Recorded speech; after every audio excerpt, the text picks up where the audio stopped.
तो top 10 MCQ question करेंगे। पहला क्वेश्चन कह रहा है which one of the following is an artificial ecosystem, मतलब कि कौन सा आर्टिफिशियल इकोसिस्टम है। तो इसका आंसर हो जाएगा क्रॉप फील्ड। क्रॉप फील्ड जो है ये हमारा आर्टिफिशियल इकोसिस्टम है। दूसरा क्वेश्चन कह रहा है in a food chain the third trophic level is always occupied by, मतलब थर्ड ट्रॉपिक लेवल किसके द्वारा ऑक्युपाइड हर हमेशा किया जाता है। तो थर्ड ट्रॉपिक लेवल में हर हमेशा कार्निवोरस ही रहते हैं। थर्ड ट्रॉपिक लेवल में याद रखना है आपको, थर्ड ट्रॉपिक लेवल में कौन रहते हैं, कार्निवोरस। तीसरा क्वेश्चन कह रहा है एन इकोसिस्टम इंक्लूड, इकोसिस्टम में होता है ऑल लिविंग ऑर्गेनिज्म, सारे लिविंग ऑर्गेनिज्म होते हैं। बी नॉन लिविंग ऑब्जेक्ट, या फिर नॉन लिविंग ऑब्जेक्ट होते हैं।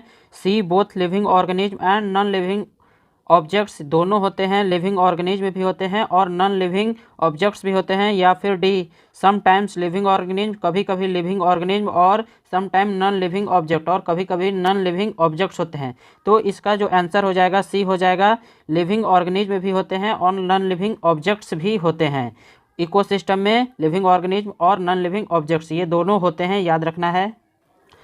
फोर्थ क्वेश्चन कह रहा है in the given food chain, जो हमारा ये फूड चेन दिया गया है, suppose the amount of energy at fourth tropic level is 5 kilo joule. हमारा जो फोर्थ ट्रॉपिक लेवल है, यानी ये तो हो गया हमारा प्रोड्यूसर, ये फर्स्ट सेकंड थर्ड और फोर्थ, यहाँ पर हमारा जो 5 किलो जूल एनर्जी लेवल है, what will be the energy available at the producer level. तो हमारा जो ग्रास का एनर्जी लेवल कितना होगा ये हमें बताना है। तो हम जानते हैं कि जब भी एनर्जी किसी भी चीज़ से ट्रांसफ़र होता है तो केवल एक लेवल से दूसरे लेवल पर ट्रांसफ़र होता है, तो केवल 10% ही एनर्जी ट्रांसफ़र होता है, यानी कि यहाँ से यहाँ 10% ट्रांसफ़र हुआ है। तो यहाँ हमारा 5 किलो जूल है, तो यहाँ पर हमारा एनर्जी कितना होना चाहिए, 50 किलो जूल। यहाँ पर एनर्जी कितना होगा, 50 किलो जूल। तो फिर यहाँ से यहाँ पर कितना होना चाहिए, 500 किलो जूल। यहाँ पर ग्रास ऊपर के पास कितना होना चाहिए, 500 किलो जूल, और इसका यहाँ पर कितना होना चाहिए, 5000 किलो जूल। यहाँ पर हमारा 5000 किलो जूल होगा, तभी हमारा 10% कट कट के यहाँ पर आ जाएगा 5 किलो जूल, यानी कि इसका आंसर डी हो जाएगा। फिफ्थ क्वेश्चन कह रहा है in an ecosystem 10% of energy available for transfer from one trophic level to next is in the form of. तो ये जो ट्रांसफ़र होता है 10% एनर्जी का, ये किस फॉर्म में ट्रांसफ़र होता है ये हमें बताना है। क्या हीट एनर्जी में ट्रांसफ़र होता है, या फिर केमिकल एनर्जी में, या फिर मैकेनिकल एनर्जी में, या फिर लाइट एनर्जी में। तो जो ये ट्रांसफ़र होता है ये हमारा केमिकल एनर्जी में ट्रांसफ़र होता है। ये किस एनर्जी में ट्रांसफ़र होता है, याद रखेंगे कि ट्रांसफ़र तो 10% एनर्जी होता ही है, लेकिन किस फॉर्म में होता है, तो ये केमिकल एनर्जी के फॉर्म में होता है। सिक्स्थ क्वेश्चन कह रहा है which of the following are water intensive crops, मतलब कि चारों ऑप्शन में से कौन सा वाटर इंटेंसिव क्रॉप है ये हमें बताना है। तो इसका जो ऑप्शन हो जाएगा वीट एंड राइस। तो याद रखिएगा वीट एंड राइस जो है ये हमारा वाटर इंटेंसिव क्रॉप है। सेवेंथ क्वेश्चन कह रहा है the most poisonous product formed by incomplete combustion of fossil fuel, मतलब कि फोजिल फ्यूल के इनकम्प्लीट कंबसन से कौन सा जो पॉइजनस प्रोडक्ट फॉर्म्ड बनता है ये हमें बताना है। तो इससे जो प्रोडक्ट पॉइजनस प्रोडक्ट बनता है वो बनता है कार्बन मोनोऑक्साइड। क्या बनता है, कार्बन मोनोऑक्साइड।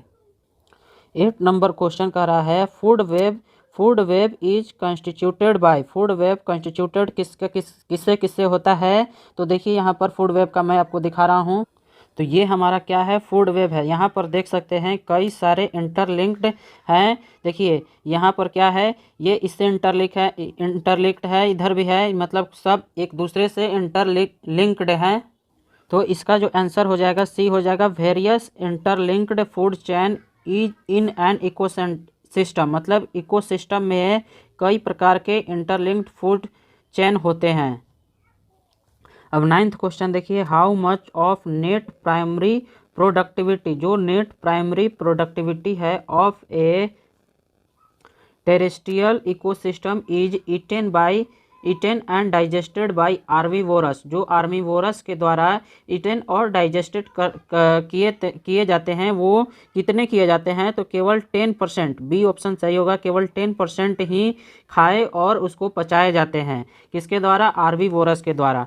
द डिकम्पोजर, जो 10वां क्वेश्चन है, the decomposers in an ecosystem, ecosystem में डिकम्पोजर क्या होते हैं? तो इसका आंसर हो जाएगा convert organic material to inorganic form. तो डिकम्पोजर क्या होते हैं? Convert organic material to inorganic forms.